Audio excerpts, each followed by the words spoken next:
Hi, in front of me is VIVO iQOO Z8, and today I would like to show you how you can add photos to text message.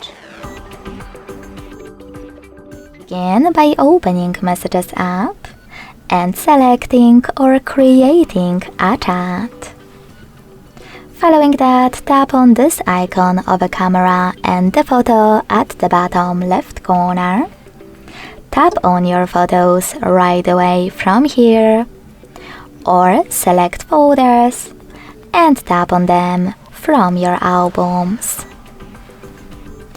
Thanks so much for watching. If you enjoyed this video, don't forget to leave a like, comment and subscribe. Bye!